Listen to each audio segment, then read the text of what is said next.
아저씨, 저희 냄새나서 방에는 못 들어가요. 오늘만 저기 차고에서 자면 안 될까요? 살을 애는 눈보라가 몰아치던 밤, 최고급 별장 차고 구석에서 충격적인 말이 들려왔습니다. 꼬질꼬질한 초라한 몸으로 서로를 끌어안고 덜덜 떨고 있는 6살 쌍둥이.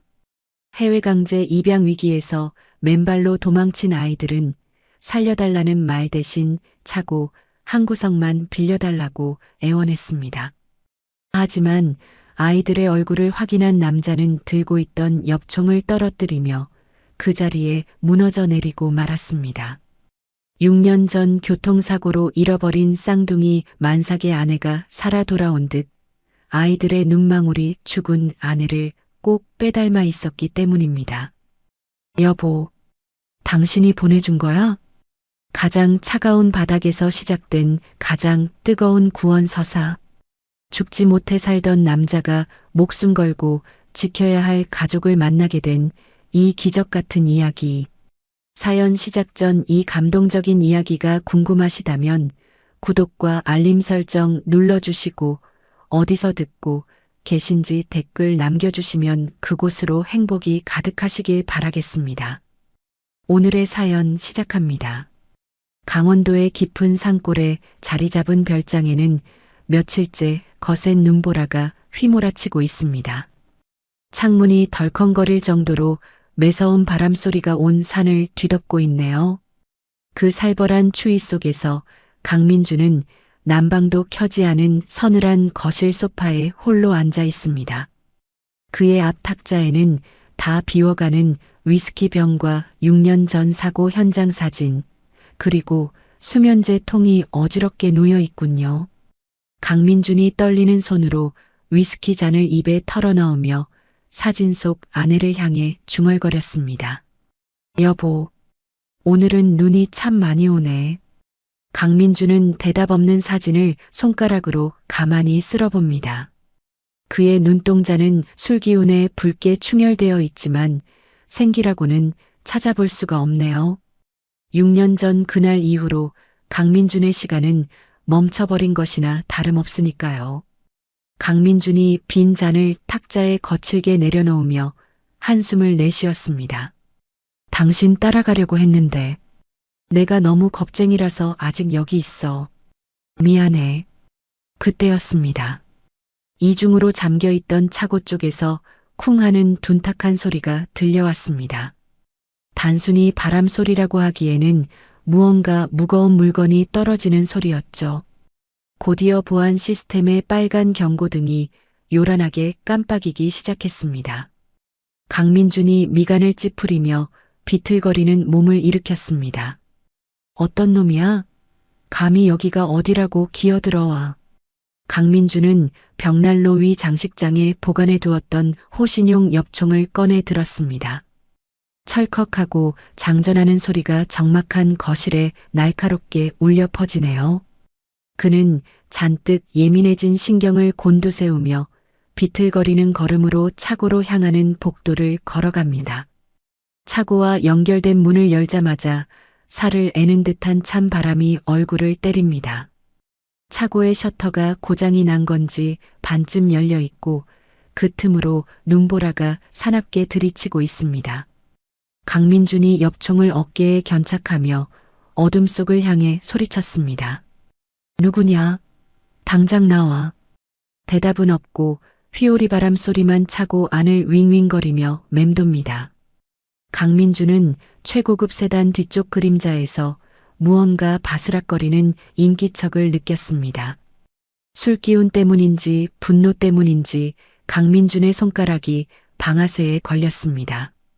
그가 핏발선 눈으로 자동차 뒤편을 노려보며 고함을 질렀습니다. 샜을 때까지 안 나오면 쏜다.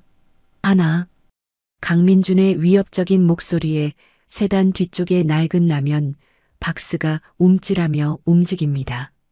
하지만 여전히 그 뒤에 숨은 존재는 모습을 드러내지 않고 있네요. 강민준이 한 발자국 더 다가서며 더욱 크게 소리쳤습니다. 둘. 그 순간이었습니다. 라면 박스가 힘없이 옆으로 쓰러지더니 그 뒤에서 작은 물체 두 개가 서로를 필사적으로 끌어안은 제 모습을 드러냈습니다. 도둑이나 강도일 거라고 생각했던 강민준의 눈이 휘둥그레졌습니다. 그들은 다름 아닌 6살 정도로 보이는 남자아이 쌍둥이였으니까요.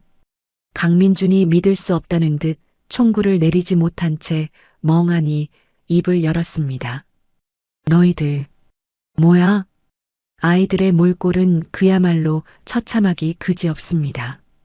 이 혹한의 날씨에 얇은 혹겹 내복 차림이라니요. 심지어 발에는 사이즈도 맞지 않는 짝짝이 털신을 구겨 신고 있습니다. 아이들의 입술은 추위에 질려 보라색으로 변해 있고 온몸을 사시나무 떨듯 떨고 있군요.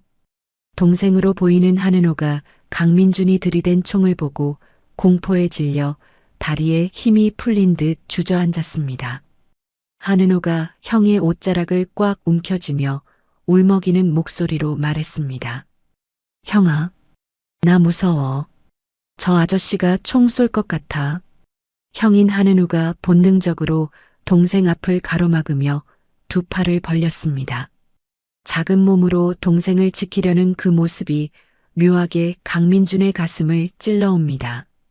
한은우가 얼어붙어 잘 움직이지 않는 입술을 간신히 떼어내며 강민준에게 애원했습니다. 아저씨, 제발 쏘지 마세요. 저희 나쁜 짓 안 했어요. 강민준은 여전히 상황 파악이 되지 않아 총을 든 손을 부들부들 떨고 있습니다. 그의 머릿속에는 오직 외부인이 침입했다는 사실과 경계심만이 가득 차 있으니까요.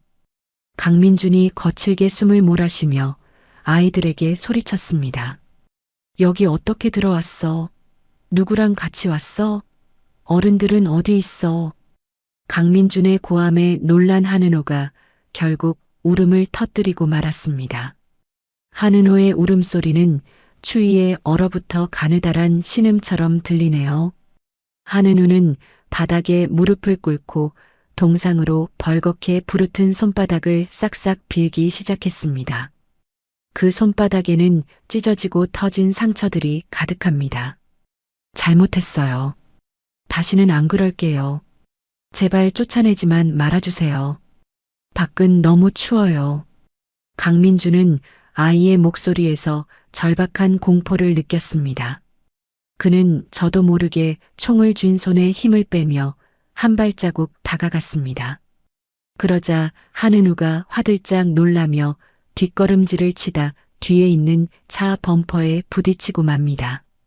한은우가 동생을 꼭 끌어안으며 비명을 지르듯 외쳤습니다. 때리지 마세요. 은호는 때리지 마세요. 차라리 저를 때리세요. 그 순간 강민준의 시선이 아이들의 찢어진 옷깃 사이로 향했습니다. 얇은 내복 사이로 드러난 아이들의 목덜미와 팔뚝에는 시퍼런 멍자국이 지도처럼 그려져 있었죠. 그것은 단순히 넘어져서 생긴 상처가 아니었습니다. 누군가에게 지속적으로 아주 잔인하게 맞은 흔적이 역력했습니다. 강민준의 뇌리에 6년 전 교통사고 현장에서 보았던 아내의 마지막 모습이 섬광처럼 스쳐 지나갑니다. 차가운 아스팔트 바닥에 쓰러져 있던 아내, 그리고 그녀의 뱃속에 있었던 쌍둥이 아이들. 강민준의 심장이 쿵하고 바닥으로 떨어지는 것만 같습니다. 그가 들고 있던 엽총이 툭 하고 힘없이 바닥으로 떨어졌습니다. 강민준이 비틀거리는 걸음으로 아이들 코앞까지 다가갔습니다. 그의 눈에서 초점이 흔들리며 목소리가 떨려 나왔습니다. 너희들, 그 상처, 누가 그런 거냐? 한은우는 대답 대신 동생의 머리를 감싸 안으며 웅크렸습니다. 마치 세상의 모든 폭력으로부터 동생을 지켜내려는 작은 짐승처럼 보입니다.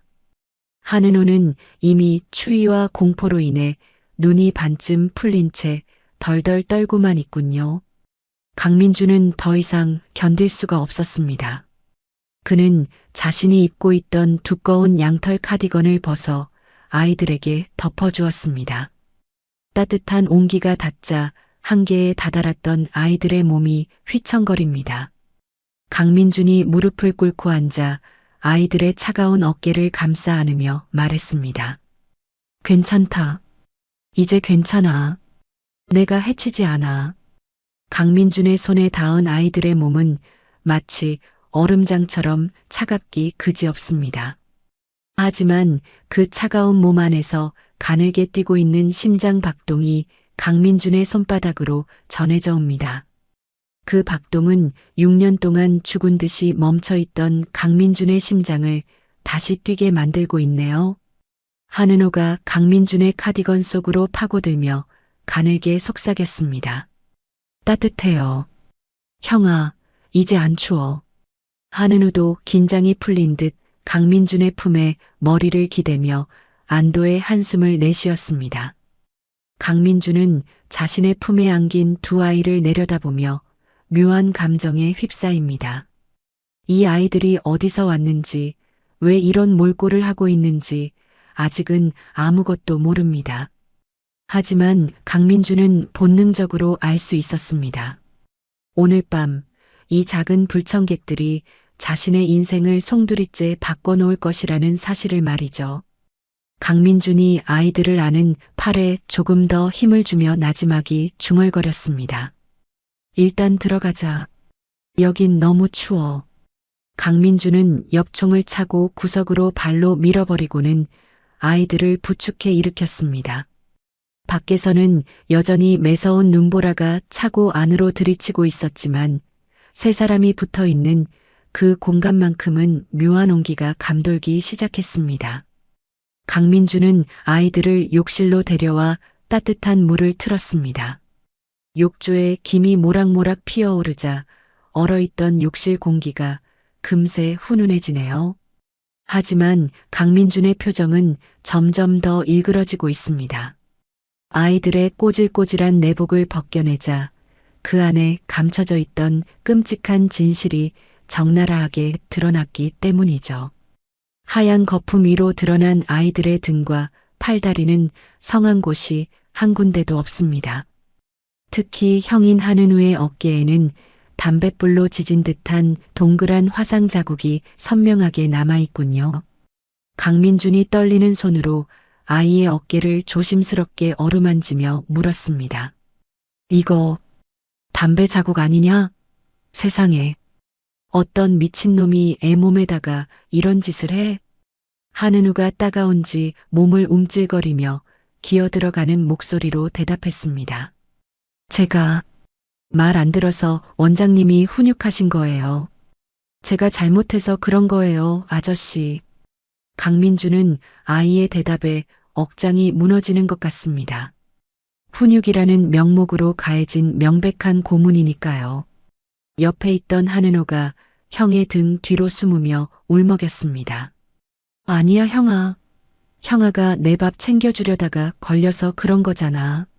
원장님이 밥 훔치면 나쁜 어린이라고 짖으신 거잖아.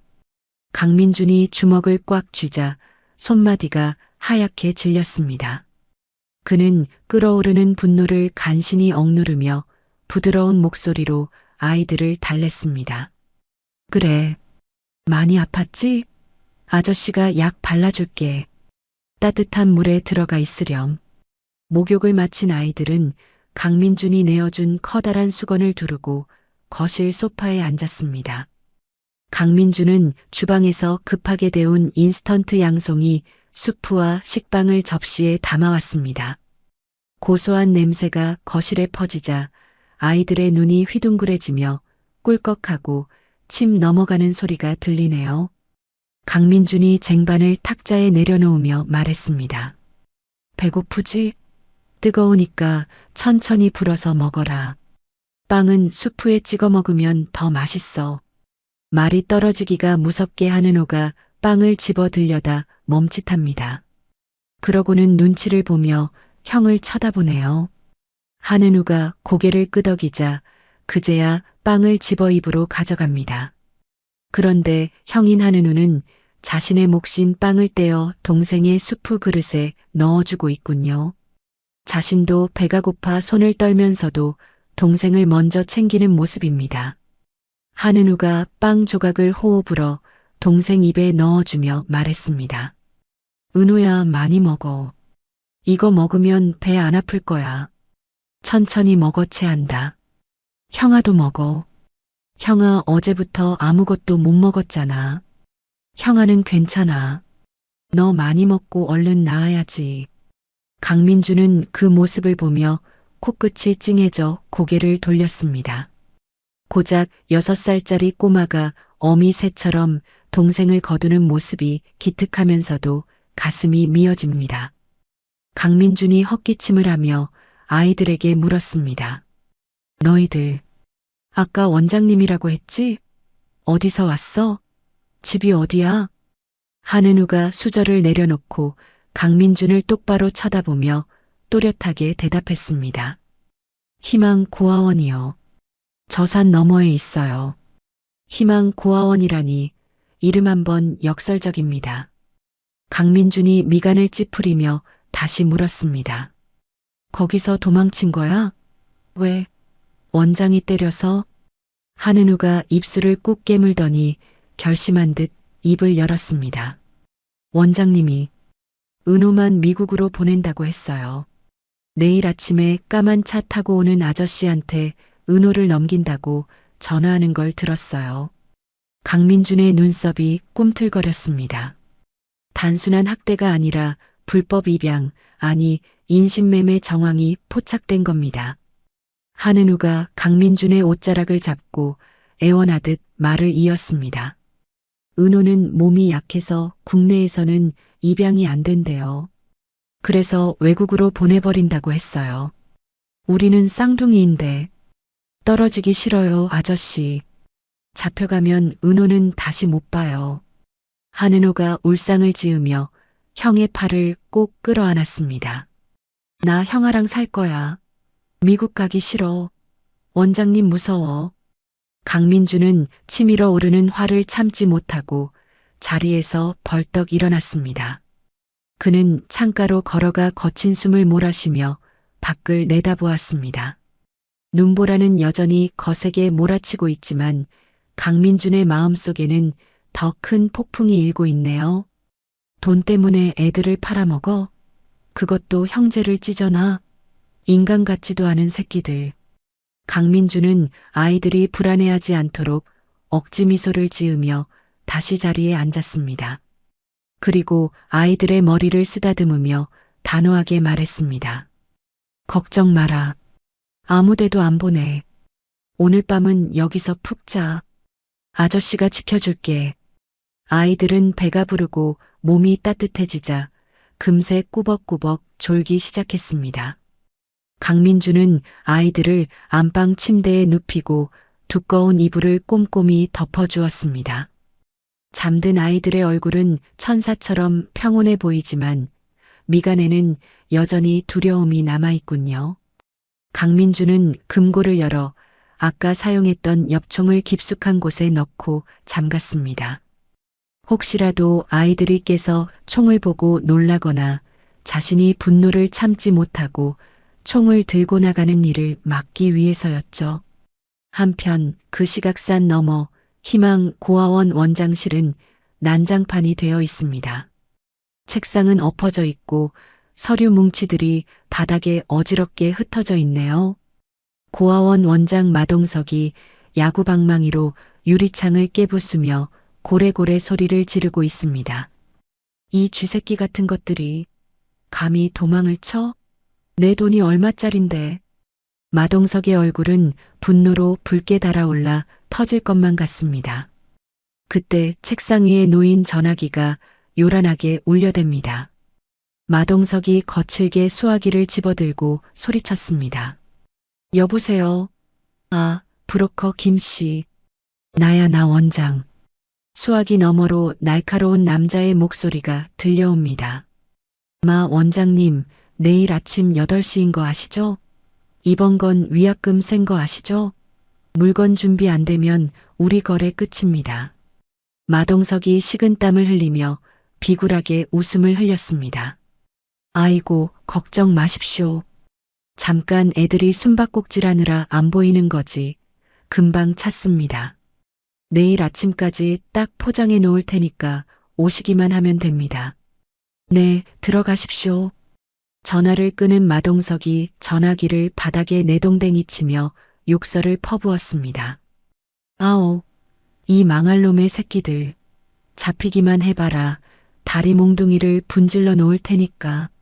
마동석은 씩씩거리며 핸드폰을 꺼내 어디론가 전화를 걸었습니다. 신호가 몇 번 가기도 전에 상대방이 전화를 받자 마동석이 음흉한 목소리로 말했습니다. 박순경. 나야마 원장. 자네 지금 순찰차 어디 있나? 급한 일이 좀 생겼는데 말이야. 고아원 애새끼 둘이 탈출을 했어. 이 날씨에 얼어 죽으면 자네 관할에서 시체 나오는 거야. 귀찮아지기 전에 빨리 처리해야지. 전화기 너머에서 긍정적인 대답이 들려오자 마동석의 입가에 비열한 미소가 번집니다. 그래, 고맙네. 사례는 섭섭지 않게 챙겨줄 테니까 지금 당장 애들 발자국 좀 쫓아봐. 이 산골에 숨을 데가 뻔하잖아. 저기 서울에서 왔다는 재벌 나부랭이 별장 있지? 거기로 튀었을 확률이 100%야. 마동석은 전화를 끊고 직원들을 향해 손짓했습니다. 몽둥이랑 랜턴 챙겨. 오늘 밤 안에 못 찾으면 니들도 다 죽는 거야. 당장 튀어나가. 다시 강민준의 별장 서재입니다. 강민준은 노트북을 켜고 희망 고아원을 검색하고 있습니다. 화면에는 아이들의 꿈을 키워주는 사랑의 보금자리라는 문구와 함께 마동석이 아이들을 안고 인자하게 웃고 있는 사진이 대문짝만하게 걸려 있네요. 강민준이 기가 차다는 듯 헛웃음을 터뜨리며 모니터를 노려보았습니다. 사랑의 보금자리. 웃기고 자빠졌네. 악마 소굴이 따로 없구만. 강민준은 노트북을 덮고 아이들이 자고 있는 안방으로 살금살금 들어갔습니다. 스탠드 불빛 아래서 잠든 쌍둥이의 얼굴을 보고 있으니 6년 전 떠나보낸 아내와 아이들이 겹쳐 보입니다. 만약 그 아이들이 태어났다면 딱 이만했을 텐데요. 강민준이 한은호의 이마에 맺힌 식은땀을 손수건으로 닦아주며 나지막이 속삭였습니다. 미안하다. 어른들이 못나서 너희를 지옥에 살게 했구나. 내일 아침에 해가 뜨면 경찰에 신고하고 너희를 구해줄게. 조금만 참아. 강민준은 침대 옆 의자에 앉아 밤새 아이들의 곁을 지켰습니다. 밖에서는 눈보라가 조금 잦아드는가 싶더니 어느덧 창밖이 푸르스름하게 밝아오기 시작했죠. 그때였습니다. 고요하던 별장의 정적을 깨고 멀리서 자동차 엔진 소리가 들려왔습니다. 한 대가 아닙니다. 여러 대의 차량이 거친 눈길을 뚫고 별장 쪽으로 올라오는 소리입니다. 강민준이 반사적으로 창가로 다가가 커튼을 살짝 젖혔습니다. 별장 입구의 철문 앞에 낡은 승합차와 경찰차 한 대가 멈춰 서는 게 보이네요. 승합차 문이 열리고 험상궂은 표정의 마동석과 손에 몽둥이를 든 남자들이 우르르 내립니다.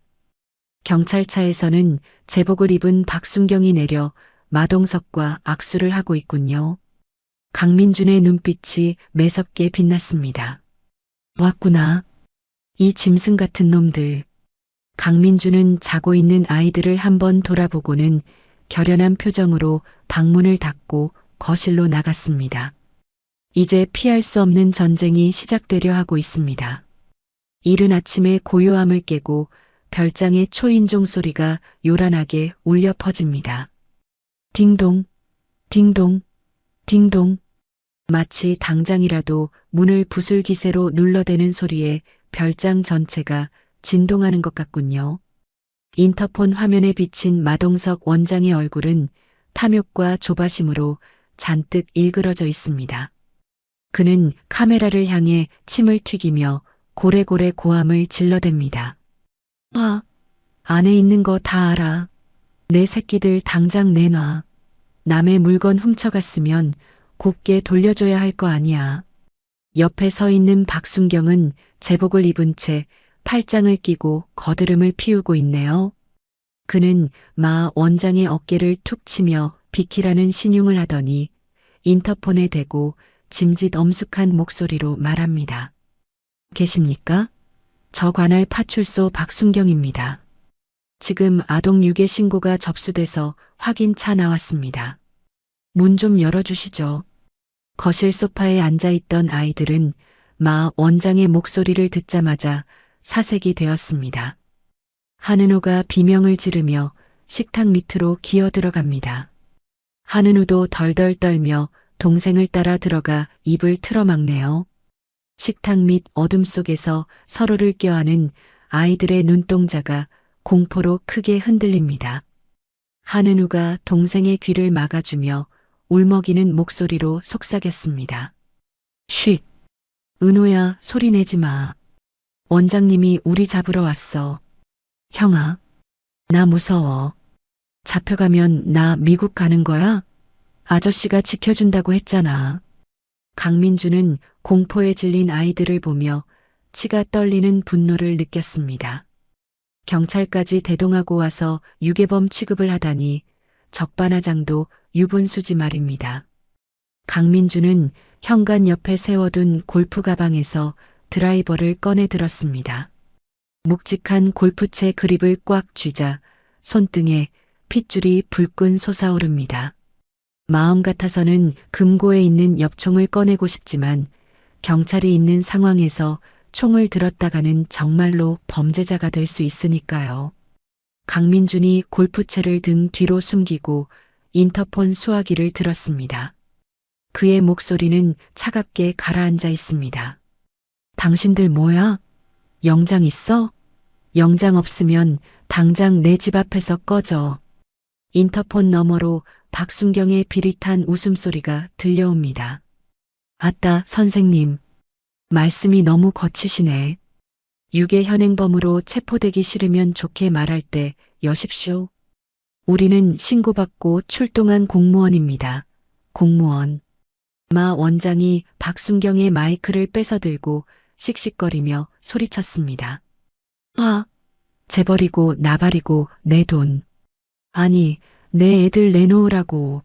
안 열면 이거 다 때려 부수고 들어간다. 강민준이 콧방귀를 끼며 대꾸했습니다. 부수기만 해봐. 주거 침입에 기물 파손으로 콩밥 먹여줄 테니까. 그리고 경찰 양반, 당신 이름이랑 소속 똑바로 대. 나중에 옷 벗을 준비나 하고 있어. 강민준의 당당한 태도에 박순경의 얼굴이 울그락불그락해집니다. 그는 마 원장을 쳐다보며 신경질적으로 모자를 벗어 던졌습니다. 형님, 저 인간 말하는 꼬라지 보쇼. 옷을 벗기긴 누가 벗겨? 확 문 따버립시다. 마 원장이 뒤에 서 있는 건장한 남자들에게 손짓을 했습니다. 차에서 빠루세지렛대랑 해머 가져와. 이 새끼가 말로 하니까 못 알아쳐먹네. 밖에서 웅성거리는 소리와 함께 쇠붙이가 부딪히는 살벌한 소음이 들려옵니다. 강민주는 상황이 심각해졌음을 직감했습니다. 그는 서둘러 거실벽에 붙은 비상 보안 시스템 버튼을 눌렀습니다. 철제 셔터가 내려와 창문을 막아주길 기대하면서요. 하지만 버튼을 아무리 눌러도 반응이 없습니다. 그 순간 거실의 전등이 파바박 튀는 소리를 내며 꺼져버렸습니다.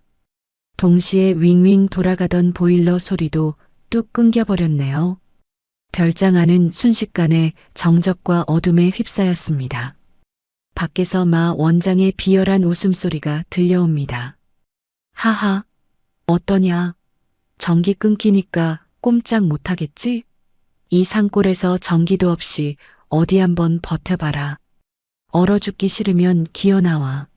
난방이 멈추자 별장의 온도가 급격히 떨어지기 시작합니다. 입김이 하얗게 나올 정도로 차가운 공기가 바닥을 타고 흐르네요. 식탁 밑에 숨어있던 한은호가 추위에 몸을 떨며 기침을 콜록거립니다. 강민주는 서둘러 식탁 밑으로 들어가 아이들을 끌어안았습니다. 괜찮아. 괜찮아. 아저씨가 여기 있어. 강민주는 아이들을 안심시킨 뒤 주머니에서 스마트폰을 꺼냈습니다.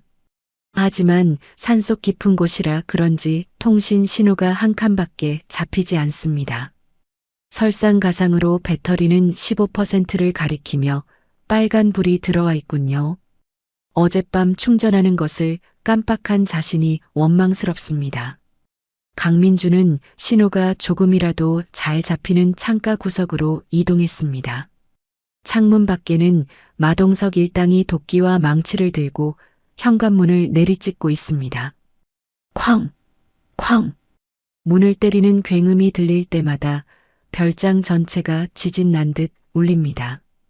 강민주는 떨리는 손으로 단축번호 1번을 꾹 눌렀습니다. 신호음이 한참을 가더니 다급한 목소리가 들려옵니다. 네, 회장님, 김 실장입니다. 아침부터 무슨 일이십니까? 강민준이 숨을 몰아쉬며 낮지만 다급한 목소리로 지시했습니다. 김 실장, 잘 들어. 지금 당장 내 개인 법무팀이랑 보안팀 전원 소집해. 헬기든 뭐든 띄워서 강원도 별장으로 보내. 전화기 너머 김 실장이 당황한 듯 말을 더듬습니다. 네, 갑자기 보안팀이라니요? 무슨 사고라도 나신 겁니까? 질문하지 말고 시키는 대로 해. 깡패 같은 놈들이 내 집을 포위하고 있어. 경찰까지 한패야. 지금 당장 오라고 해. 하지만 김 실장의 대답은 절망적입니다. 회장님, 지금 강원도 쪽에 기록적인 폭설이라 헬기는 못 뜹니다. 차량으로 이동해도 눈길이라 최소 4시간 반은 걸립니다. 도로가 다 막혔어요. 강민준이 입술을 피가 나도록 깨물었습니다. 4시간 반. 그 시간 동안 전기와 난방도 없이 저 미쳐 날뛰는 놈들을 상대로 아이들을 지켜야 합니다. 강민준이 창밖을 힐끔 쳐다보며 소리쳤습니다. 알았어. 어떻게든 뚫고 와. 1분이라도 빨리 와야 해. 안 그러면 내가 저놈들 다 죽일지도 몰라. 전화를 끄는 강민준의 눈빛이 매섭게 변했습니다. 배터리가 10%로 뚝 떨어졌네요. 이제 외부와의 연결은 끊어졌고 그는 고립무원의 처지가 되었습니다. 현관문 쪽에서는 우지끈하고 나무가 쪼개지는 소리가 들려옵니다. 문이 뚫리는 건 시간 문제입니다. 강민주는 골프채를 꽉 쥐고 식탁 밑에 있는 아이들에게 다가갔습니다. 그는 최대한 부드러운 표정을 지으며 손을 내밀었습니다. 얘들아, 우리 숨바꼭질할까? 아주 안전하고 따뜻한 비밀 기지가 있어. 한은우가 눈물을 글썽이며 고개를 내밀었습니다. 아저씨, 저 사람들이 문 부수고 들어오면 어떡해요? 우리 잡아가면 어떡해요? 강민준이 아이의 차가운 손을 꼭 잡으며 단호하게 말했습니다. 절대 못 들어와. 아저씨가 도깨비도 물리치는 힘센 사람인 거 몰랐지? 자, 은호랑 따라와. 강민준은 아이들을 데리고 주방 안쪽 팬트리 룸으로 향했습니다. 바닥에 깔린 러그를 걷어내자 지하 와인 저장고로 내려가는 무거운 철문이 나타났습니다. 이곳은 비상시를 대비해 만든 패닉룸이나 다름없는 공간입니다. 강민준이 철문을 열자 서늘하지만 묵직한 공기가 흘러나옵니다. 아이들을 먼저 내려보낸 강민준이 마지막으로 거실을 뒤돌아보았습니다. 현관문 틈으로 쇠지렛대가 쑥 들어와 문을 억지로 비틀고 있는 모습이 보입니다. 강민준은 이를 악물고 지하 문을 닫고 안에서 빗장을 걸었습니다. 이제 4시간 30분. 아이들의 목숨이 걸린 긴박한 카운트다운이 시작되었습니다. 지하 와인 저장고는 칠흑 같은 어둠에 잠겨 있습니다. 강민주는 손을 더듬어 비상용 양초를 찾아 불을 밝혔습니다. 작은 촛불 하나가 일렁이며 차가운 지하 공간을 희미하게 비추네요. 바깥의 소란스러운 소리는 두꺼운 철문 덕분에 한결 작게 들리지만 웅웅거리는 진동은 여전히 발밑으로 전해져 옵니다. 은호는 형 은우의 품에 얼굴을 묻고 바들바들 떨고 있습니다. 강민주는 아이들 앞에 쭈그리고 앉아 최대한 침착한 목소리로 말했습니다.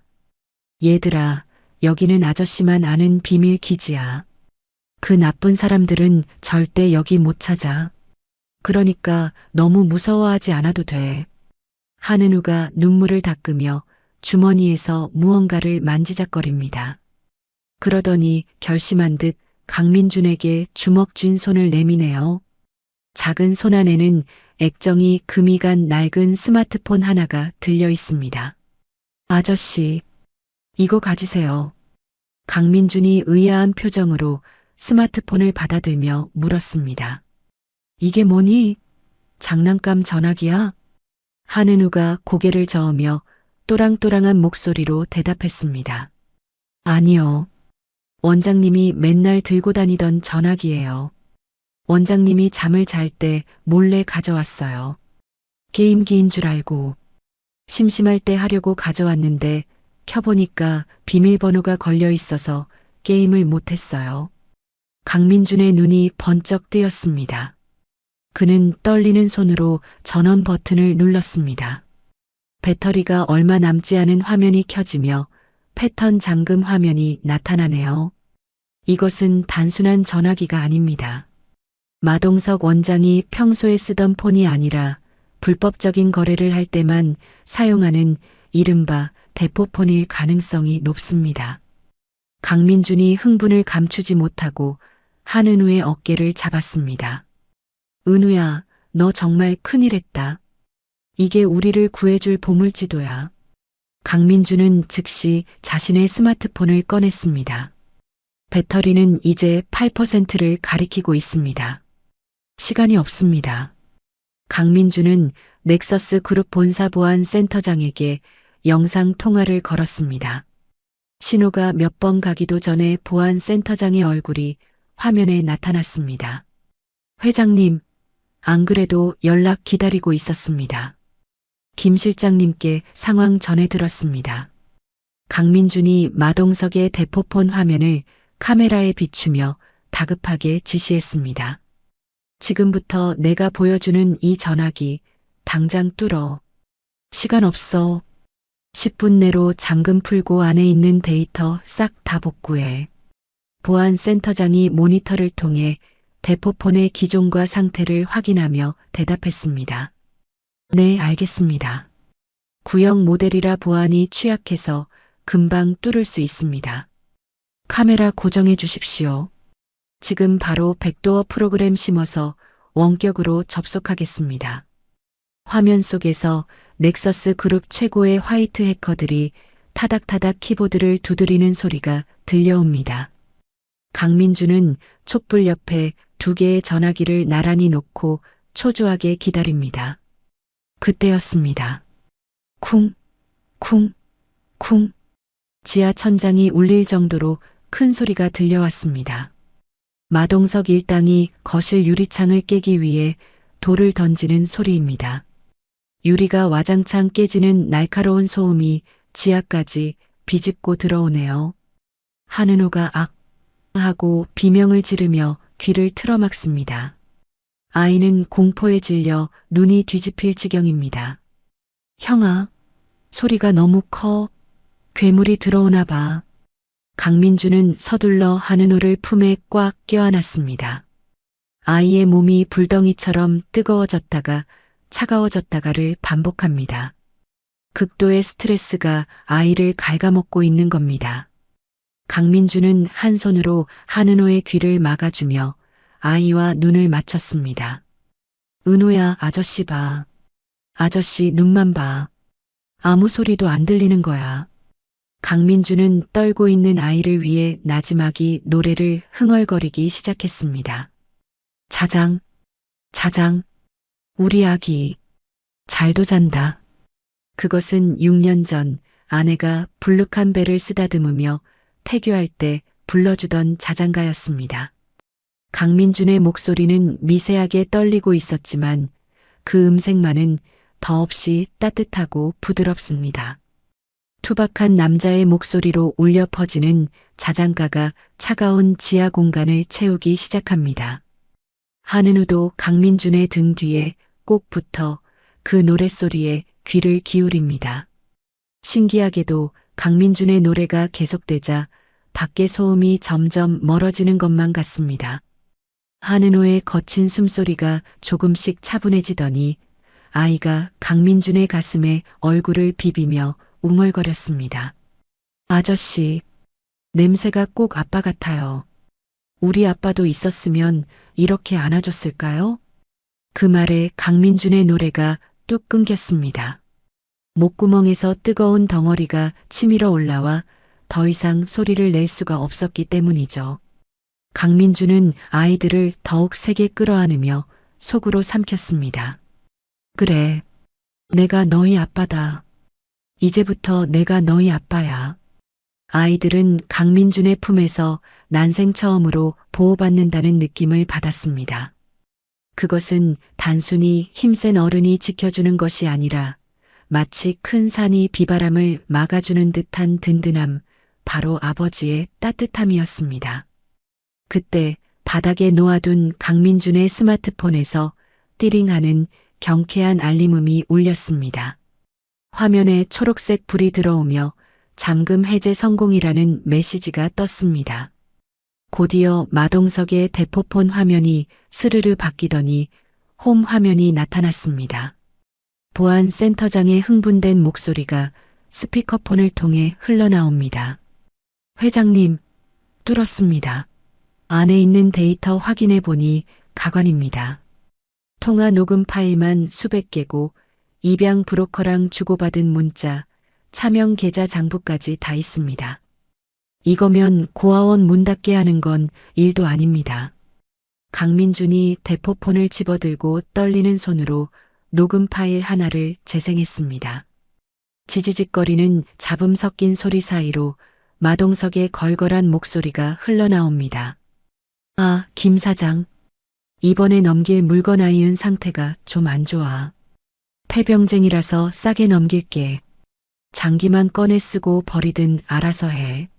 녹음 내용을 듣는 순간 강민준의 눈에서 살기가 뿜어져 나왔습니다. 사람이, 아니 악마가 아니고서야 아이를 두고 이런 말을 할 수는 없습니다. 옆에서 듣고 있던 한은우가 입술을 파르르 떨며 주먹을 쥐었습니다.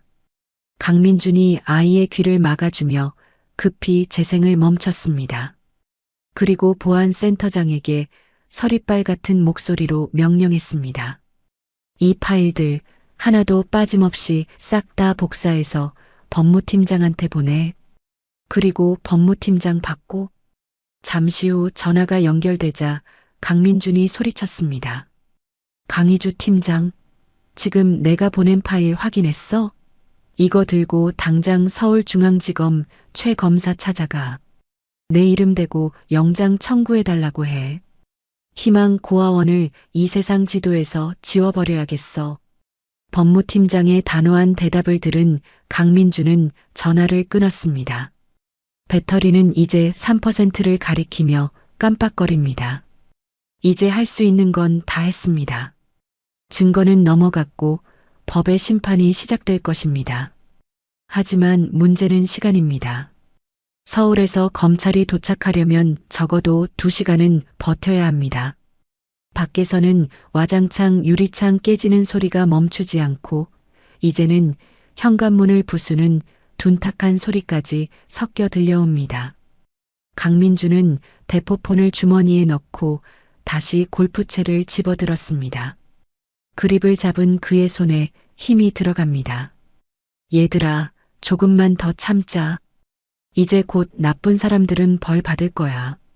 아저씨가 약속할게. 강민준은 촛불에 비친 아이들의 얼굴을 하나하나 눈에 담으며 결의를 다집니다.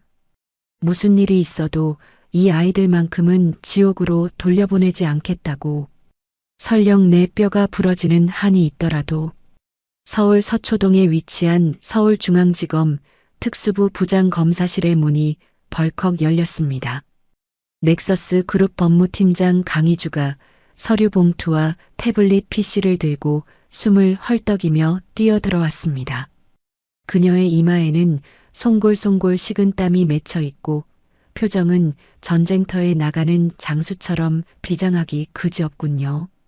자리에 앉아 서류를 검토하던 최 검사가 안경을 고쳤으며 놀란 눈으로 물었습니다. 아니, 강 팀장님? 연락도 없이 어쩐 일이십니까? 숨 좀 고르고 말씀하시죠. 강희주가 최 검사의 책상 위에 태블릿 PC를 쾅 하고 내려놓으며 다급하게 외쳤습니다. 검사님, 숨 고를 시간 없습니다. 지금 강민준 회장님이 위험합니다. 최 검사가 강민준이라는 이름에 벌떡 자리에서 일어났습니다. 그는 강민준의 대학 후배이자 강민준이 가장 신뢰하는 의형제 같은 존재니까요. 형님이요? 민준이 형님이 왜요? 강원도 별장에 요양가 계신 거 아닙니까? 지금 그 별장이 포위됐습니다. 지역 조폭이랑 결탁한 고아원 원장이 아이들을 내놓으라며 별장을 부수고 있답니다. 경찰까지 한패라 신고도 안 먹혀요. 최 검사의 눈썹이 꿈틀거리며 매섭게 치켜 올라갔습니다. 뭐라고요? 대한민국 천지에 아직도 그런 무법천지가 있습니까? 경찰이 한패라니요. 강희주가 떨리는 손으로 태블릿 PC의 재생 버튼을 눌렀습니다. 강민준이 목숨 걸고 빼낸 마동석의 대포폰 녹취 파일이 검사실 안에 울려 퍼지기 시작합니다. 아, 김 사장. 이번에 넘길 물건은 상태가 좀 안 좋아. 폐병쟁이라서 싸게 넘길게. 장기만 꺼내 쓰고 버리든 알아서 해.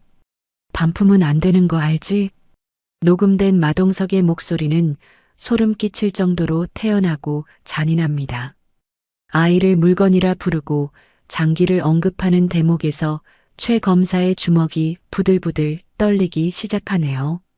뒤이어 입양 브로커와의 통화 내역, 뇌물을 상납받은 공무원 리스트가 줄줄이 화면에 뜹니다. 최 검사가 책상을 쾅 내리치며 고함을 질렀습니다. 이런 천하의 계만도 못한 새끼들이 사람이 할 짓이 따로 있지 애들을 가지고 장사를 해? 최 검사는 즉시 인터폰을 집어들고 사자후를 토해냈습니다. 당장 강력부 전원 소집해 특수기동대 지원 요청하고 헬기 띄워. 목적지는 강원도 희망 고아원이다. 내가 직접 간다. 검찰청 복도가 순식간에 분주해졌습니다. 무장한 수사관들이 뛰어나오고 주차장에서는 사이렌 소리가 요란하게 울려 퍼집니다. 최 검사가 재킷을 챙겨 입으며 강희주에게 비장하게 말했습니다. 강 팀장님, 증거는 충분하고도 넘칩니다. 제가 가서 싹 다 쓸어버리겠습니다. 형님께 조금만 버티시라고 전해주세요. 검은색 스타렉스 수십 대가 눈보라를 뚫고 고속도로를 향해 질주하기 시작했습니다. 정의의 칼날이 악당들을 향해 날아가고 있는 것입니다. 한편 다시 강원도 별장의 지하와인 저장고입니다. 바깥은 아수라장이지만 두꺼운 철문과 흙벽으로 둘러싸인 이곳은 폭풍 전야처럼 고요합니다. 강민주는 아이들의 불안을 덜어주기 위해 구석에 방치되어 있던 장식용 전구들을 모았습니다. 그리고 와인 4개의 전구를 감고 배터리가 얼마 남지 않은 보조 배터리에 연결했습니다.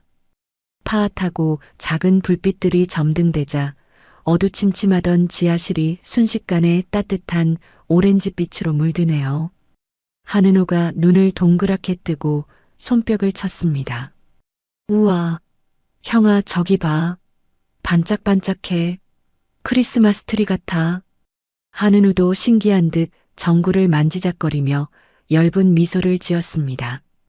강민준이 아이들 곁에 앉아 머리를 쓰다듬으며 부드럽게 말했습니다. 예쁘지? 우리 여기서 크리스마스 파티한다고 생각하자. 밖에서 쿵쿵거리는 소리는 산타 할아버지가 선물 주려고 굴뚝 청소하는 소리라고 생각하는 거야. 강민준의 농담에 아이들이 까르르 웃음을 터뜨렸습니다. 지옥 같은 상황 속에서도 아이들의 웃음소리는 꽃처럼 피어납니다. 강민준은 그 모습을 보며 가슴 한구석이 찡해옵니다. 6년 전 아내가 살아있었다면 지금쯤 저렇게 웃고 떠드는 아이들과 함께 행복한 크리스마스를 보냈을 텐데 말이죠. 그때 강민준의 주머니 속 스마트폰이 짧게 진동했습니다. 배터리가 2% 남은 화면에 김 실장의 문자 메시지가 떴습니다. 회장님, 최 검사님 팀 2시간 전에 출발했습니다. 눈길이라 도착까지 1시간 30분 예상됩니다. 제발 그때까지 밖으로 나오시면 안 됩니다. 1시간 30분. 짧다면 짧고 길다면 긴 시간입니다. 강민주는 휴대폰을 주머니에 넣으며 아이들을 꼭 끌어안았습니다. 지하실의 온도는 난방 차단으로 인해 급격히 떨어지고 있어 아이들의 입김이 하얗게 뿜어져 나옵니다. 강민준이 자신의 체온이라도 나눠주려는 듯 아이들을 품에 가두며 속삭였습니다. 조금만 더 참자. 아빠 친구들이 오고 있대. 아주 힘센 경찰 아저씨들이 와서 나쁜 놈들 다 혼내줄 거야. 하지만 별장 밖의 상황은 점점 더 최악으로 치닫고 있습니다. 마동석 원장은 추위 속에 떨면서 시계를 보다가 인내심이 바닥난 듯 땅에 가래침을 퇴뱉었습니다. 아오, 이 독한 놈들. 안 나오고 버틴다 이거지? 얼어 죽어도 상관없다 이거냐? 옆에 서 있던 박순경이 손을 비비며 덜덜 떨리는 목소리로 말했습니다. 형님, 그냥 문 따고 들어가는 게 낫지 않을까요? 날씨가 너무 추워서 우리 애들이 먼저 얼어 죽겠어요. 마동석이 박순경의 뒤통수를 퍽 소리나게 때리며 소리쳤습니다. 이 멍청한 놈아. 저 문이 방탄문인지 뭔지 끄떡도 안 하잖아. 전기톱 날도 다 나갔어. 마동석의 눈빛이 광기에 차번들거립니다. 그는 트럭 짐칸에 실려있던 거대한 공사용 오암마슬레지에머를 가리키며 부하들에게 소리쳤습니다. 아, 저거 가져와. 문이 안 열리면 창문을 다 깨버려. 바람 구멍을 숭숭 내주라고. 박순경이 기겁하며 마동석의 팔을 잡고 말렸습니다. 형님, 그건 너무 위험합니다. 안에 애들이 있는데 유리창을 다 깨면 진짜 얼어 죽어요. 살인 사건 나면 저도 못 막아드립니다. 마동석이 박순경을 거칠게 밀쳐내며 코웃음을 쳤습니다. 걱정 마. 추우면 알아서 기어 나오게 되어 있어. 쥐새끼들 훈련할 때 연기 피우는 거랑 똑같은 거야. 아, 뭐해? 다 깨부수라니까. 마동석의 지시가 떨어지자 건장한 남자들이 오한말을 들고 별장 거실 창문 앞으로 다가갔습니다. 우람한 근육질의 남자가 해머를 높이 치켜들었다가 온 힘을 다해 유리창을 내리쳤습니다. 쾅! 귀를 찢는 듯한 굉음과 함께 강화유리에 거미줄 같은 금이 쫙 갔습니다. 남자가 다시 한번 해머를 휘두르자 와장창 하는 소리와 함께 유리가 산산조각이 나 바닥으로 쏟아져 내렸습니다. 영하 20도의 매서운 칼바람과 눈보라가 깨진 창문을 통해 거실 안으로 들이닥치기 시작합니다. 마치 댐이 무너져 물이 쏟아져 들어오듯 살인적인 냉기가 별장 내부를 집어삼킵니다. 좋아. 아주 좋아. 현관문 도어락도 박살내. 1층 유리창이란 유리창은 다 깨버려. 마동석은 신이 나서 손뼉을 치며 날뛰고 있습니다. 쿵, 쾅, 쨍그랑. 별장 곳곳에서 유리가 깨지고 문이 부서지는 소리가 연달아 들려옵니다.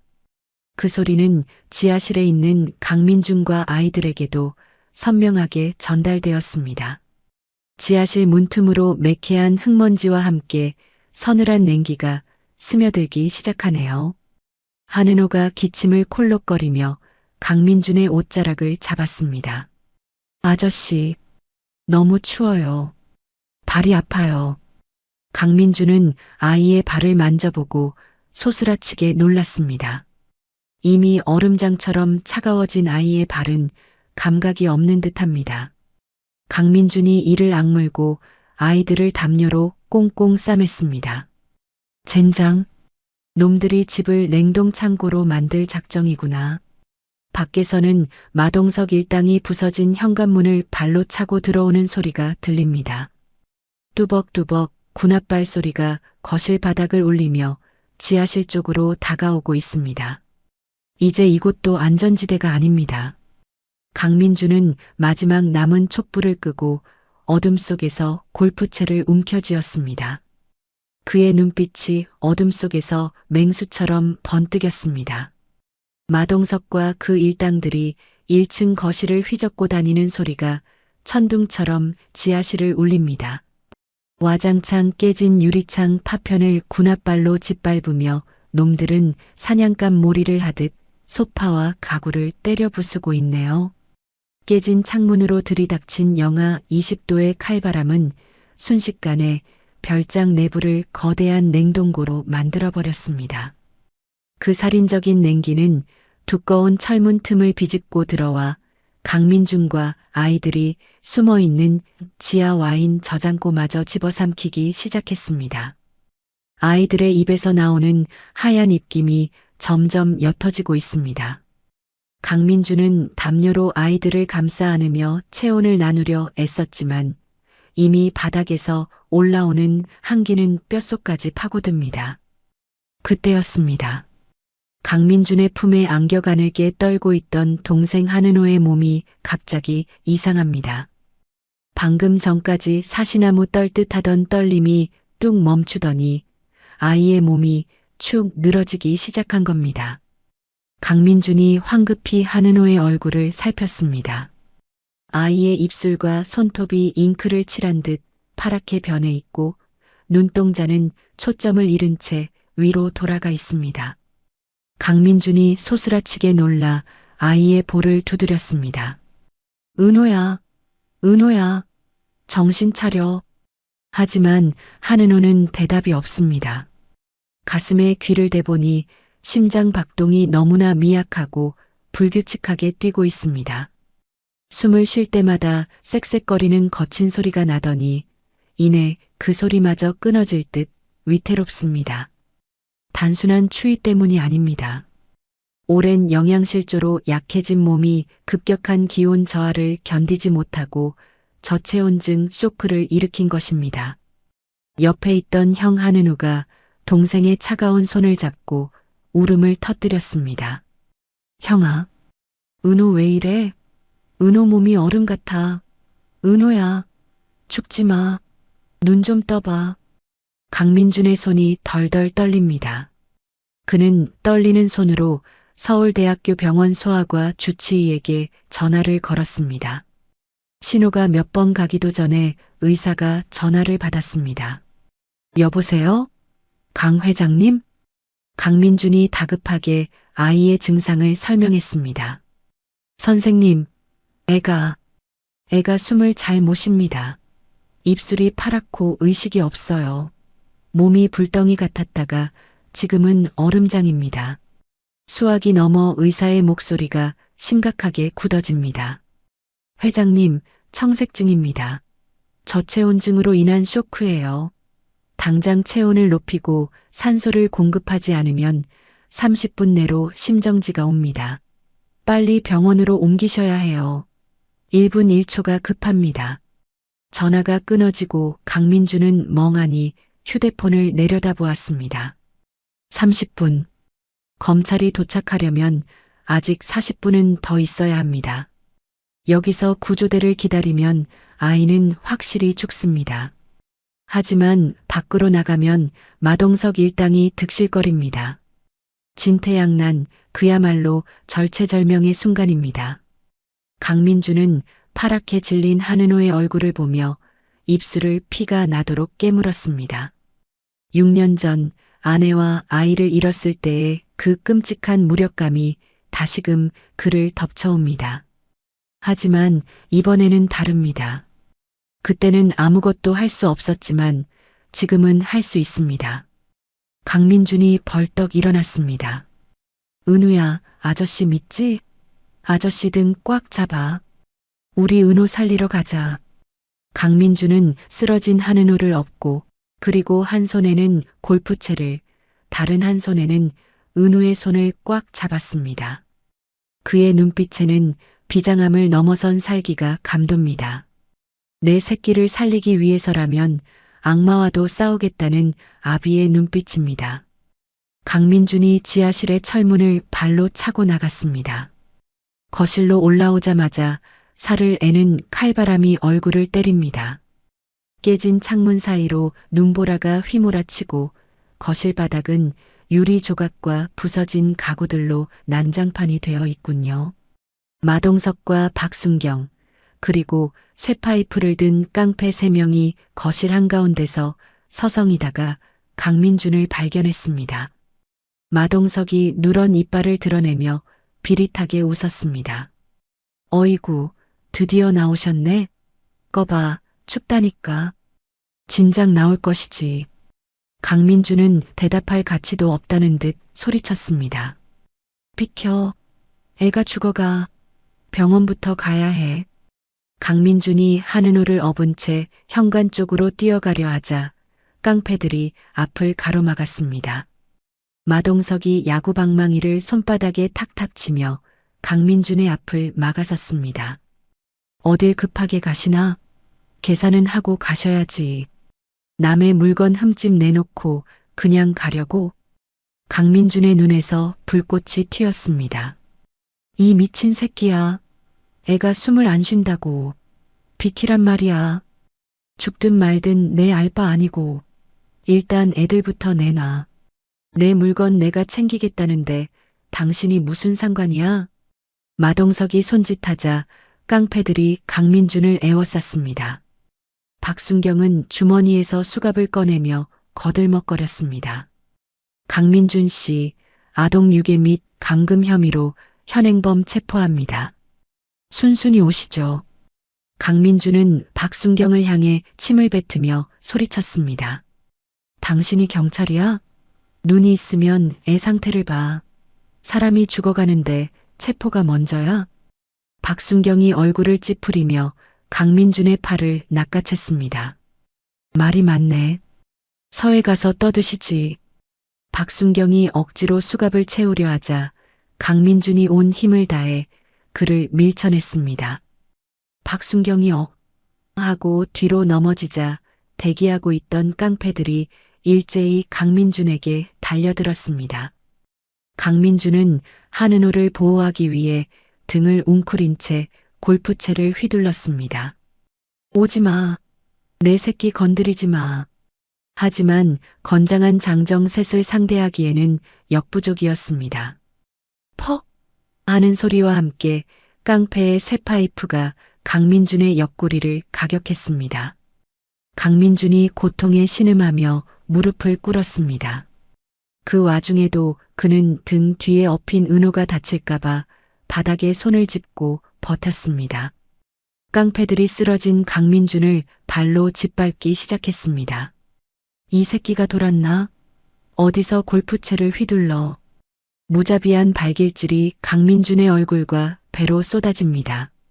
강민준의 입가에서 붉은 피가 터져나와 하얀 눈바닥을 적십니다. 그때였습니다. 옆에 서 있던 한은우가 울면서 깡패의 허벅지를 잇는 힘껏 물어뜯었습니다. 우리 아저씨 때리지 마. 나쁜 놈들아. 저리 가. 아, 이 조그만 새끼가. 깡패가 비명을 지르며 한은우를 발로 걷어찼습니다. 작은 몸이 공처럼 날아가 눈밭에 처박힙니다. 강민준이 피투성이가 된 얼굴을 들고 절규했습니다. 은우야, 안 돼. 건드리지 마. 제발 애들은 건드리지 마. 마동석이 쓰러진 강민준의 머리채를 잡고 들어 올렸습니다. 그의 얼굴에는 승리감에 도취된 악마의 미소가 걸려 있군요. 재벌 회장님이라더니 별거 없구만. 맷집은 좋네. 마동석은 강민준의 등 뒤에 축 늘어져 있는 한은호를 억지로 떼어내려 했습니다. 강민준은 부러진 갈비뼈의 고통을 참으며 필사적으로 아이를 껴안았습니다. 안 돼. 못 데려가. 차라리 나를 죽여. 죽여달라면 죽여줘야지. 야, 애 빼서. 이 돈 많은 새끼는 반쯤 죽여놓고 깡패들이 다시 강민준을 덮치려던 그 순간이었습니다. 한은호의 입에서 끄어 하는 괴상한 소리가 나더니 숨이 뚝 끊어졌습니다. 강민준의 심장이 멎는 것 같습니다. 은호야, 안 돼. 숨 쉬어. 제발 숨 쉬어. 강민준이 절망에 빠져 오열하는 순간 마동석이 비웃으며 말했습니다. 거봐, 내가 폐병쟁이라고 했잖아. 죽으면 산에다 묻지 뭐. 그 악마 같은 말이 끝남과 동시에 별장 밖 어둠을 찢어발기는 강력한 소리가 들려왔습니다. 위잉, 위잉. 고막을 찢을 듯한 사이렌 소리가 산 전체를 뒤흔듭니다. 그리고 눈부신 서치라이트 불빛 수십 개가 동시에 켜지며 거실 창문을 강타했습니다. 갑작스런 빛에 마동석과 깡패들이 눈을 가리며 주춤합니다. 뭐야? 무슨 일이야? 마동석이 당황하여 뒷걸음질 치는 사이 와장창 깨진 현관문과 창문을 통해 검은색 특수복을 입은 사람들이 파도처럼 밀려 들어옵니다. 확성기에서 쩌렁쩌렁한 목소리가 울려 퍼집니다. 검찰 특수부다. 전원 동작 그만. 무기 버리고 엎드려. 움직이면 발포한다. 바닥에 쓰러져 피를 흘리던 강민준은 흐릿해지는 의식 속에서 그 불빛을 보았습니다. 그것은 단순한 조명이 아니었습니다. 자신의 아이들을 살리러 온 구원의 빛이었습니다.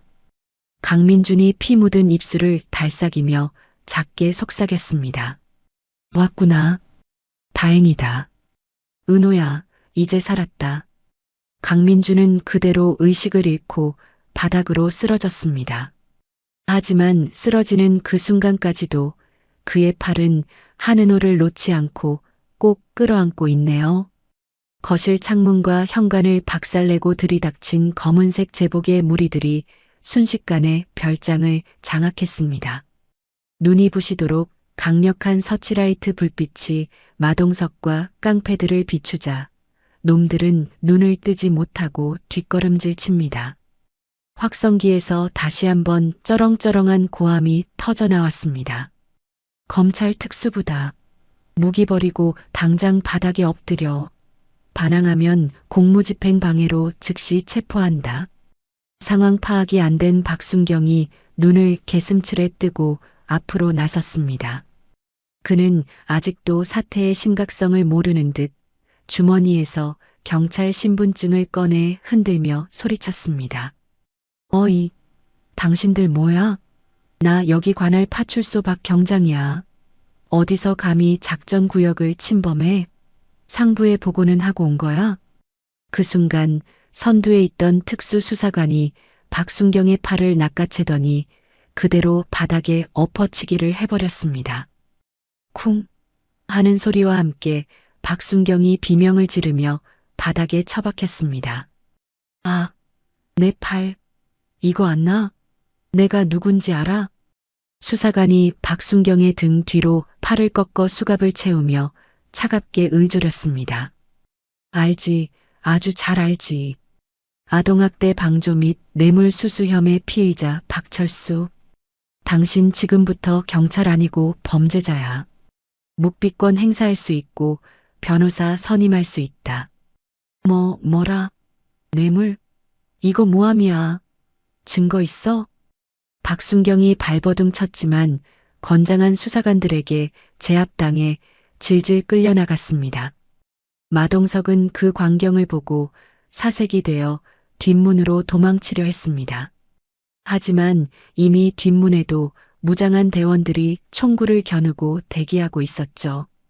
마동석이 쥐고 있던 야구 방망이를 떨어뜨리며 덜덜 떨기 시작했습니다. 그때 검은 코트를 입은 최 검사가 뚜벅뚜벅 걸어들어와 마동석 앞에 섰습니다. 최 검사는 쓰러져 있는 강민준과 의식을 잃은 아이를 보고 눈에서 불길이 이는 듯 했습니다. 그가 마동석을 노려보며 으르렁거리듯 말했습니다. 내가 마동석이냐? 마동석이 억지 웃음을 지으며 비굴하게 허리를 숙였습니다. 아이고, 검사님 오셨습니까? 오해가 있으신 것 같은데 저기 저 남자가 우리 애들을 납치해서 제가 구하러 온 겁니다. 제가 신고자예요. 최 검사가 기가 차다는 듯 헛웃음을 터뜨리더니 품에서 접혀있던 종이 한 장을 꺼내 마동석의 얼굴에 들이밀었습니다. 오해? 신고자? 이거나 보고 떠들어. 긴급 체포 영장이다. 죄명은 아동복지법 위반, 특가법상 횡령, 그리고 살인 미수. 마동석이 눈을 동그랗게 뜨고 펄쩍 뛰었습니다. 살인 미수라니요? 횡령은 또 무슨 개소리입니까? 이거 다 조작이에요. 증거 가져오세요, 증거. 증거? 그래, 내 입으로 지저댄 증거 여기 있다. 최 검사가 들고 있던 태블릿 PC의 볼륨을 최대로 높이고 재생 버튼을 눌렀습니다. 별장 안에 마동석의 걸걸한 목소리가 또렷하게 울려 퍼졌습니다. 이번에 넘길 물건은 상태가 좀 안 좋아. 폐병쟁이라서 싸게 넘길게. 장기만 꺼내 쓰고 버리든 알아서 해. 녹음된 자신의 목소리를 듣는 순간 마동석의 얼굴에서 핏기가 싹 빠져나갔습니다. 다리가 후들거려 서 있을 수도 없는지 그 자리에 풀썩 주저앉아 버리네요. 최 검사가 싸늘한 눈빛으로 내려다보며 말했습니다. 왜? 이것도 조작이라고 해보지 그래. 내가 쓰던 대포폰, 디지털 포렌식으로 싹 다 복구했다. 내가 팔아먹은 애들 장부부터 뇌물 준 공무원 리스트까지 싹 다 나왔어. 넌 이제 끝이야. 마동석이 최 검사의 바짓가랑이를 잡고 매달렸습니다. 검사님, 한 번만 봐주십시오. 제가 죽을 죄를 지었습니다. 시키는 대로 다 불겠습니다. 최 검사가 더러운 것이라도 묻은 듯 발로 마동석을 걷어찼습니다. 더러운 손 치워. 야, 이 새끼 끌고 가. 제일 튼튼한 수갑 채워서 호송차에 처박아. 수사관들이 달려들어 마동석의 양손에 은팔찌를 채웠습니다. 천하무적처럼 날뛰던 악당의 최우치고는 너무나 초라하고 비참한 모습이군요. 상황이 정리되자 최 검사는 급히 강민준 쪽으로 달려갔습니다. 강민준은 피투성이가 된 얼굴로 간신히 정신을 차리고 있었습니다. 하지만 자신의 상처는 안중에도 없는 듯 품에 안고 있는 은호만을 바라보고 있네요. 형님, 괜찮으십니까? 정신 차리세요. 강민준이 최 검사의 옷자락을 움켜쥐며 갈라진 목소리로 절규했습니다. 나는 됐어. 애부터, 은호부터 살려. 애가 숨을 안 쉬어. 최 검사가 뒤를 돌아보며 목이 터져라 소리쳤습니다. 의료팀 뭐해? 당장 들어와. 애가 위급해. 대기하고 있던 넥서스 의료원소와 응급팀이 들것과 산소통을 들고 뛰어들어왔습니다. 의사가 한은호의 상태를 살피더니 다급하게 지시를 내립니다. 심박수 저하, 산소 포화도 60% 미만, 기도 확보해. 엠부백수동 인공호흡기 가져와. 빨리. 의료진이 한은호의 입에 산소 마스크를 씌우고 흉부 압박을 시작했습니다.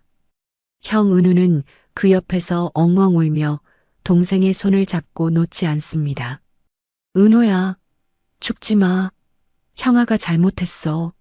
일어나.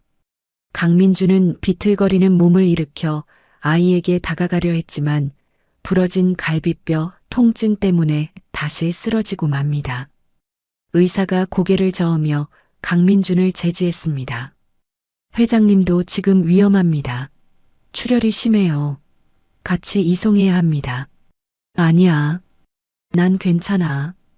은호 먼저 태워. 제발. 강민준의 고집에 의사도 어쩔 수 없다는 듯 한은호를 먼저 들것에 실어 구급차로 뛰었습니다. 강민준은 최 검사의 부축을 받아 비틀거리며 그 뒤를 따랐습니다. 은우도 민준의 손을 꼭 잡고 구급차에 올라탔습니다. 구급차 문이 닫히자마자 차가 굉음을 내며 눈길을 질주하기 시작했습니다. 차 안은 긴박함이 감돕니다. 의사가 땀을 뻘뻘 흘리며 한은호의 가슴을 압박하고 있습니다. 기계음이 불규칙하게 삐삐거리며 위태로운 생명 신호를 알리고 있네요. 강민주는 피 묻은 손으로 한은호의 차가운 발을 주무르며 끊임없이 속삭였습니다. 은호야, 아빠 여기 있어. 제발 가지 마. 이제 따뜻한 밥도 먹고 놀이공원도 가야지. 아빠 두고 가면 안 돼. 옆에 앉은 한은우도 동생의 얼굴에 눈물을 뚝뚝 흘리며 불렀습니다. 은호야, 내가 로봇 장난감 다 줄게. 일어나기만 해. 그때였습니다.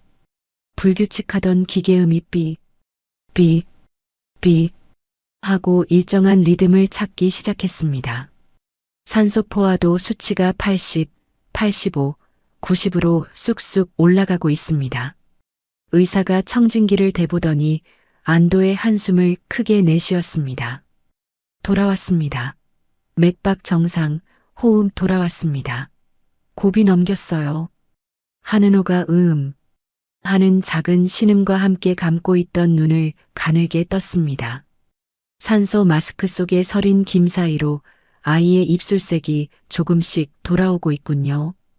강민주는 그제야 긴장이 풀리며 온몸에 힘이 빠져나갔습니다.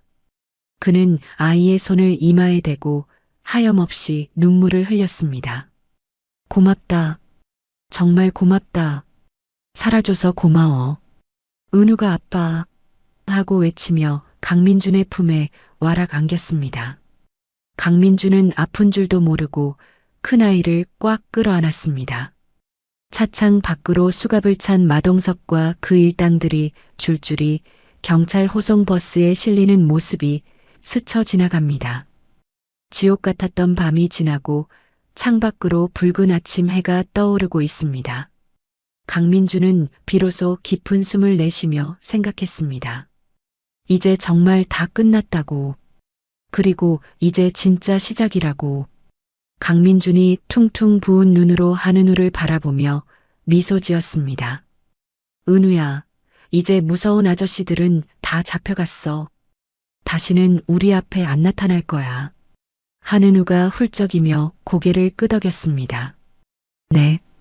아빠가 다 혼내줬어요. 아빠 진짜 최고예요. 아빠라는 말이 강민준의 가슴을 따뜻하게 데워줍니다. 그는 구급차 침대에 누워있는 한은호의 머리카락을 쓸어 넘겨주었습니다. 아이는 아직 기운이 없지만 편안한 표정으로 다시 잠이 들었습니다. 강민주는 차창 밖을 보며 최 검사에게 문자를 보냈습니다. 피가 묻어 타자 치기도 힘든 손가락으로 한 글자 한 글자 꾹꾹 눌러 담았습니다. 고맙다. 그리고 저놈들 법이 허용하는 최고 형량으로 때려 넣어. 세상빛 다시는 못 보게 해라. 전송 버튼을 누르자마자 곧바로 답장이 왔습니다. 걱정 마십시오, 형님. 감방에서 뼈가 삭도록 만들어주겠습니다. 몸조리나 잘하세요. 강민주는 휴대폰을 내려놓고 두 아이의 손을 양손에 하나씩 잡았습니다. 구급차는 눈 쌓인 강원도 산길을 벗어나 넓은 도로를 향해 시원하게 달리고 있습니다. 이제 이 길의 끝에는 따뜻한 집과 새로운 가족이 기다리고 있을 것입니다. 강민주는 스르르 감기는 눈꺼풀의 무게를 이기지 못하고 아이들의 손을 잡은 채 깊은 잠에 빠져들었습니다. 그의 얼굴에는 지난 6년간 볼 수 없었던 가장 평온한 미소가 머물러 있네요. 사건이 있고 나서 딱 일주일이 지났습니다. 서울 넥서스 의료원 최상층에 위치한 VIP 병실 창문으로 따스한 아침 햇살이 쏟아져 들어오고 있네요. 일주일 전만 해도 산소호흡기에 의지의 사경을 헤매던 한은호는 이제 언제 그랬냐는 듯 침대 위에서 로봇 장난감을 가지고 놀고 있습니다. 혈색이 돌아온 아이의 볼이 찐빵처럼 통통하게 올라와 있군요. 옆 침대에서는 한은우가 동화책을 읽어주며 형 노릇을 톡톡히 하고 있습니다. 평화롭기 그지없는 풍경입니다. 병실 벽면에 걸린 대형 TV에서는 뉴스 속보가 흘러나오고 있습니다. 다음 뉴스입니다. 강원도 희망 고아원 원장마 모 씨와 결탁한 비리 공무원 일당이 전원 구속 기소되었습니다. 검찰은 마 씨에게 아동학대 및 살인미수, 인신매매 등의 혐의를 적용해 법정 최고형을 구형할 방침이라고 밝혔습니다. 뉴스 화면에 포승줄에 묶여 고개를 푹 숙인 마동석의 모습이 나옵니다. 천하무적 악당인 척 날뛰던 모습은 온데간데 없고 초라한 죄수복 차림이네요. 한은우가 TV를 보더니 씩 웃으며 동생에게 말했습니다. 은호야, 저거 봐. 원장님 이제 감옥 가서 콩밥 먹는데 다시는 우리 못 괴롭혀. 한은호가 로봇을 번쩍 들어올리며 대답했습니다. 쌤통이다. 우리 아빠가 지구용사보다 더 세니까 꼼짝도 못하는 거야. 그때 병실 문이 부드럽게 열리며 강민준이 들어왔습니다. 덥수룩하던 수염을 말끔하게 깎고 몸에 딱 맞는 네이비색 정장을 차려입은 모습이 아주 근사하군요. 지난 6년간의 은둔 생활을 끝내고 대한민국 재계서열 1위 넥서스 그룹 회장의 위엄을 되찾은 모습입니다. 하지만 아이들을 바라보는 눈빛만은 한없이 다정합니다. 강민준의 손에는 법원에서 갓 발급받은 따끈따끈한 서류 봉투가 들려 있습니다. 아이들이 아빠 하고 외치며 침대에서 내려와 강민준의 다리에 매달렸습니다. 아빠, 오늘 퇴원하는 거 맞죠? 우리 이제 집에 가는 거죠? 강민준이 허리를 숙여 두 아이를 번쩍 안아 올렸습니다. 갈비뼈 부상 때문에 아직 욱신거릴 텐데도 아이들의 무게가 전혀 무겁지 않은 듯 활짝 웃고 있네요. 그래. 의사 선생님이 이제 튼튼해졌다고 집에 가도 된대. 그리고 아빠가 너희들한테 줄 아주 특별한 선물을 가져왔어. 강민주는 아이들을 소파에 앉히고 서류 봉투에서 종이 한 장을 꺼내 펼쳐 보였습니다. 그것은 바로 주민등록등본과 가족관계 증명서였습니다. 강민준이 손가락으로 이름 하나하나를 짚어주며 설명했습니다. 자, 여기 봐봐. 이제 너희 이름은 한은우, 한은우가 아니야. 여기 뭐라고 쓰여 있어? 글을 읽을 줄 아는 한은우가 눈을 크게 뜨고 또박또박 읽어 내려갔습니다. 세대주 강민준, 자녀 강은우, 강은호. 한은우가 믿기지 않는다는 듯 입을 틀어막고 강민준을 올려다보았습니다. 아빠, 우리 진짜 강씨 된 거예요? 이제 진짜 아빠 아들 된 거예요? 강민준이 아이의 머리를 쓰다듬으며 고개를 끄덕였습니다. 그럼 법적으로도 심적으로도 너희는 내 아들이야. 누구도 너희를 데려갈 수 없고 너희도 도망칠 필요 없어. 우린 이제 한 가족이니까. 옆에서 듣고 있던 강은호가 눈물을 글썽이며 물었습니다.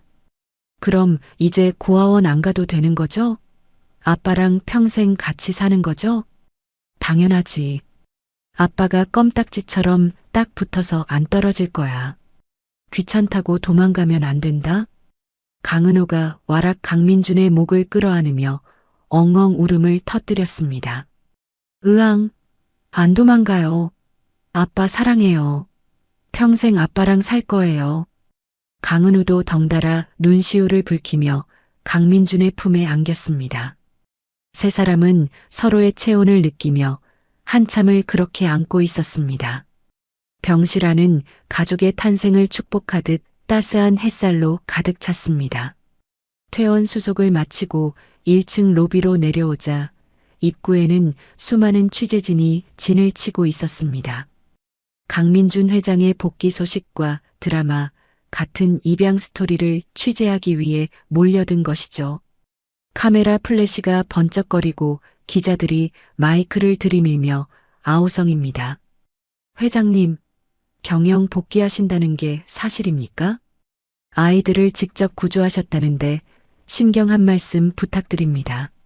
고아원 비리 척결에 앞장서시겠다고 하셨는데 구체적인 계획이 있으십니까? 강민주는 아이들이 놀라지 않게 재킷으로 얼굴을 감싸 안고 미리 대기시켜둔 경호원들의 호의를 받으며 빠르게 이동했습니다. 건장한 경호원들이 인간벽을 만들어 기자들의 접근을 막아섰습니다. 강민주는 쏟아지는 질문에 일절 대답하지 않고 오직 아이들의 안전만을 챙기며 대기하고 있던 리무진에 올랐습니다. 차 문이 닫히고 나서야 놀란 아이들이 고개를 빼꼼 내밀었습니다. 아빠, 저 사람들 다 뭐예요? 아빠 되게 유명한 사람인가 봐요. 강은호가 신기한 듯 눈을 반짝이며 물었습니다. 강민준이 땀을 닦으며 쑥스러운 듯 웃었습니다. 아빠가 좀 인기가 많아. 근데 저 사람들보다 아빠는 너희들한테 인기 있는 게 더 좋아. 운전석에 앉은 김 실장이 백미러를 보며 흐뭇하게 미소 지었습니다. 회장님, 어디로 모실까요? 바로 자택으로 가시겠습니까? 강민준이 잠시 생각에 잠기더니 나지막이 대답했습니다. 아니, 집에 가기 전에 들러야 할 곳이 있어. 양평 추모공원으로 가자. 차가 부드럽게 출발하여 서울을 빠져나갔습니다. 1시간 정도 달리자 차는 조용한 산 중턱에 위치한 추모공원에 도착했습니다. 이곳은 6년 전 세상을 떠난 강민준의 아내가 잠들어 있는 곳입니다. 봄 기운이 완연한 공원에는 노란 개나리와 벚꽃이 만개해 있네요. 강민준은 아이들의 손을 잡고 익숙한 걸음으로 언덕을 올라갔습니다. 아내의 묘비 앞에는 따뜻한 봄바람이 불어오고 있습니다. 강민준은 미리 준비한 하얀 프리지어 꽃다발을 묘비 앞에 내려놓았습니다. 프리지어는 아내가 생전에 가장 좋아하던 꽃이었습니다. 강민준이 무릎을 꿇고 묘비에 새겨진 아내의 사진을 어루만지며 말했습니다. 여보, 나왔어. 너무 늦게 와서 미안해. 강민준의 목소리가 미세하게 떨렸습니다. 그는 6년 동안 죄책감 때문에 이곳을 찾지 못했었죠. 하지만 오늘은 다릅니다. 그는 당당하게 고개를 들고 옆에 서 있는 아이들을 아내에게 보여주었습니다. 나 혼자 온 거 아니야. 당신이 보내준 선물들. 내가 데리고 왔어. 강민준이 아이들에게 손짓했습니다. 얘들아, 인사드려. 엄마야. 너희를 나한테 보내주신 분이야. 강은우와 강은호가 쭈뼛거리며 묘비 앞으로 다가왔습니다. 사진 속에서 환하게 웃고 있는 여자의 얼굴이 왠지 낯설지가 않습니다. 강은우가 고사리 같은 두 손을 모으고 꾸벅 인사를 했습니다. 엄마, 안녕하세요. 저는 강은우예요. 아빠가 엄마 얘기 많이 해줬어요. 하늘나라에서 저희 지켜주셔서 감사합니다. 강은호도 형을 따라 배꼽 인사를 하며 씩씩하게 말했습니다. 엄마, 저 이제 하나도 안 아파요. 밥도 잘 먹고 아빠 말도 잘 들을게요. 아빠가 슬퍼하지 않게 제가 많이 웃겨드릴게요. 아이들의 순수한 인사에 강민준의 눈시울이 붉어졌습니다. 마치 묘비 속의 아내가 잘했어. 여보라고 말하며 웃어주는 것만 같습니다. 불어오는 바람결에 프리지어 향기가 실려와 세 사람을 감싸 안습니다. 강민준은 자리에서 일어나 아이들의 손을 꽉 잡았습니다. 그의 손을 통해 아이들의 온기가 전해져 오자 가슴 속에 응어리져 있던 마지막 슬픔이 눈 녹듯 사라지는 기분입니다. 강민준이 하늘을 올려다보며 독백했습니다. 여보, 걱정 마. 나 이제 도망치지 않고 잘 살아볼게. 당신이랑 그리고 세상의 빛을 보지 못하고 간 우리 아기들 목까지 이 아이들 사랑하면서 치열하게 행복해질게. 세 사람은 한참 동안 묘비 앞을 지키다 천천히 언덕을 내려왔습니다. 돌아가는 차 안 아이들은 긴장이 풀렸는지 뒷좌석에 서로 머리를 맞대고 곤히 잠이 들었습니다. 강민주는 룸미러로 아이들의 자는 얼굴을 확인하고는 조용히 김 실장에게 말을 걸었습니다. 김 실장. 네, 회장님. 재단 설립 서류 내일 바로 가져와. 이름은 넥서스 희망 재단으로 하자. 김 실장이 놀란 듯 눈을 크게 떴습니다. 재단이요? 어떤 목적의 재단을 생각하고 계십니까? 강민준이 잠든 아이들을 힐끔 쳐다보며 단호하게 말했습니다. 제2의 은우가 나오지 않게 해야지. 돈이 없어서, 힘이 없어서 보호받지 못하는 아이들. 내가 다 찾아낼 거야. 고아원 전수조사부터 시작해. 시스템을 싹 다 뜯어 고칠 거야. 김 실장의 얼굴에 존경심이 어린 미소가 번졌습니다. 과거의 차가운 일 중독자 강민준이 아닌 따뜻한 심장을 가진 진짜 리더가 돌아온 것입니다. 알겠습니다, 회장님. 완벽하게 준비하겠습니다. 차는 꽉 막힌 도로를 뚫고 서울 시내로 진입했습니다. 강민준이 운전대를 잡은 손에 힘을 주며 창밖을 바라보았습니다. 도로변에 늘어선 벚나무에서 연분홍색 꽃잎들이 눈송이처럼 흩날리고 있네요. 6년 전에는 그토록 시리고 아팠던 눈이 이제는 따뜻한 꽃비가 되어 내리고 있습니다. 강민주는 입가에 옅은 미소를 머금고 엑셀을 밟았습니다. 이제 그들이 돌아갈 집은 더 이상 차갑고 어두운 동굴이 아닙니다. 사랑하는 가족이 기다리는 온기 가득한 진짜 집입니다. 강은우, 그리고 강민준. 세 사람의 봄날은 이제 막 시작되었습니다. 차가운 눈보라가 몰아치던 밤, 차고지 한 구석이라도 내어달라던 아이들의 절박한 외침이 결국 가장 따뜻한 가족의 탄생으로 이어졌습니다. 6년이라는 긴 시간 동안 죄책감 속에 갇혀 살던 강민준 회장에게 그리고 지옥 같은 학대 속에서 서로를 의지하던 쌍둥이 형제에게 서로가 서로의 구원이 되어 주었듯 우리 삶에도 예고 없이 찾아올 기적 같은 순간들이 분명 존재할 것입니다. 비록 피 한 방울 섞이지 않았지만 그 누구보다 끈끈한 사랑으로 묶인 강씨 가족의 앞날에 이제는 따스한 봄 햇살만 가득하기를 함께 빌어봅니다. 오늘 전해드린 이 감동적인 이야기가 팍팍한 삶에 지친 여러분의 마음에도 작은 위로와 희망의 불씨가 되었기를 바랍니다. 이야기를 끝까지 들어주신 분이 계시다면 잘 들었다고 댓글 하나만 남겨주세요. 감사합니다.